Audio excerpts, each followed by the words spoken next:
بسم اللہ الرحمن الرحیم۔ السلام علیکم۔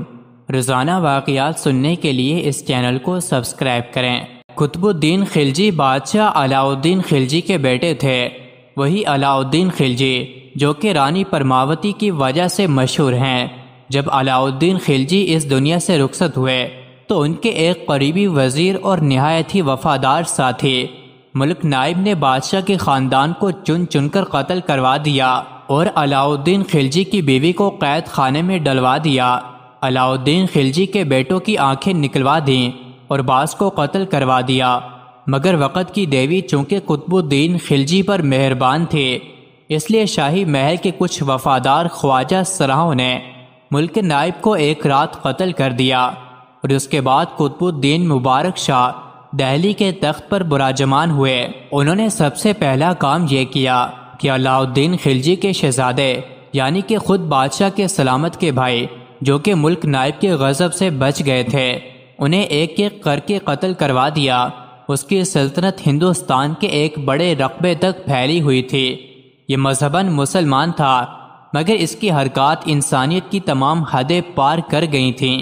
اس نے ملک کے تمام اہم لوگوں کو اعزازات، جاگیریں اور وزارتیں دے کر اپنے ساتھ ملا لیا تھا۔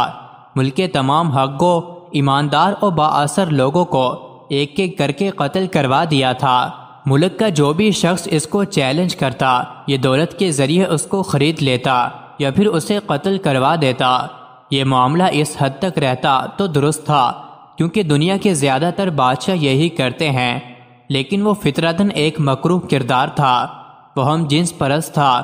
وہ گجرات کے ایک جوان ہندو لڑکے جو کہ ایک جنگ کے دوران اس کے لشکر کے ہاتھ لگا تھا، اس پر عاشق ہو گیا اور اس نے اس لڑکے کو اہم ترین ذمہ داریاں سونپ دیں۔ اسے خسرو خان کا خطاب دیا، وزیر بنایا اور اس کے ساتھ رہنے لگا۔ بادشاہ سلامت ہر روز خسرو خان کے ساتھ شادی کرتا۔ یہ ایک دن خسرو خان کا دلہا بنتا، باقاعدہ بارات تیار ہوتی، ملک کے تمام عمائدین لباس فاخرہ پہن کر اس بارات میں شامل ہوتے، شامیانے لگتے اور باراتیوں کو کھانا کھلایا جاتا۔ قاضی صاحب آتے اور بادشاہ سلامت کا نکاح خسرو خان کے ساتھ پڑھایا جاتا اور اس کے بعد ڈولی رخصت ہو جاتی۔ اگلے دن خسرو خان دلہا بنتا اور بادشاہ سلامت قطب الدین مبارک شاہ خلجی اس کی دلہن بنتے اور اس تقریب میں بھی عمائدین سلطنت باقاعدہ شرکت کرتے تھے۔ اس نکاح کا ولیمہ بھی ہوتا تھا۔ بادشاہ سلامت نے ملک میں حسن فروشی اور شراب نوشی کی کھلی اجازت دے دی تھی۔ اس نے اپنے محلات کے دروازے سستی عورتوں کے لیے کھول دیے تھے۔ بادشاہ سلامت دربار میں زنانہ کپڑے اور زیورات پہن کر بھی تشریف لے آتے تھے۔ درباری ان کے حسن و جمال کی کھل کر تعریف کرتے اور انعامات و القابات سے سرفراز کیے جاتے تھے۔ قطب الدین مبارک شاہ خلجی نے ہندوستان پر 4 سال 4 ماہ حکومت کی اور اس دوران خسرو خان اس کی کمزوری بن گیا۔ خسرو خان نے اس کمزوری کا بھرپور فائدہ اٹھایا۔ اس نے بادشاہ کے کان بھر بھر کر اس کے تمام وفادار ساتھی قتل کروا دیے تھے، عزیز رشتہ داروں کو جیلوں میں پھینکوا دیا، محل اور دربار میں اپنی برادری کے لوگ لگوا دیے اور بادشاہ کو اپنے پیار میں پھنسا کر محل کے عقبی دروازے کی چابیاں بھی حاصل کر لیں۔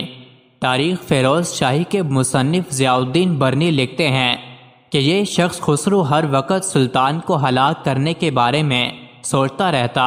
ظاہر میں تو وہ ایک بدکار اور بے شرم کی طرح اپنا جسم اس کے حوالے کر دیتا، لیکن باطن میں وہ سلطان کی زیادتی پر غصہ کرتا اور خون کے گھونٹ پیتا رہتا۔ پھر ایک رات خسرو کے مسلح ساتھی محل کے عقبی دروازے سے شاہی حرم میں گھس گئے۔ اس وقت بادشاہ اسی خسرو خان کے ساتھ عملے بد میں مصروف تھا کہ خسرو خان کے ساتھیوں نے بادشاہ کے حرم میں گھس کر اس کا سر کاٹ دیا۔ بادشاہ کے قتل کے بعد خسرو خان اور اس کے ہندو رشتہ دار سلطانی حرم میں جا گھسے۔ سلطان کی ایک بیوی کی بے حرمتی کے بعد میں اسے قتل کر دیا۔ اس کے بعد خاندان کے دوسرے افراد کو چن چن کر قتل کر دیا۔ پھر ہندوستان کی تاریخ نے وہ دن بھی دیکھا کہ جب ایک خواجہ سرا یعنی کہ ایک ہجڑا عظیم الشان سلطنت کا فرما روا بنا۔ خسرو خان جو کہ پوشیدہ طور پر ایک ہندو تھا، اس نے تخت نشین ہوتے ہی محل میں بت پرستی شروع کر دی۔ قلب الدین کی بیوی کو اپنے حرم میں لے لیا۔ خاص امراء کے خاندانوں پر قبضہ کیا۔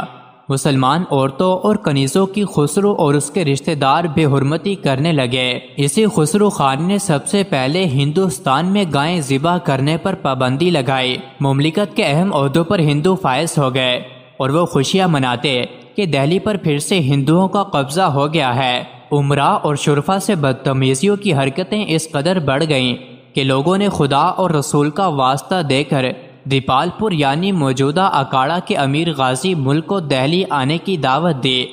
غازی ملک نے دہلی فتح کی، خسرو خان کو قتل کیا اور سلطان غیاث الدین تغلق کے نام سے حکومت شروع کر دی۔ مزید ایسے ہی ویڈیوز کے لیے چینل کو ضرور سبسکرائب کریں۔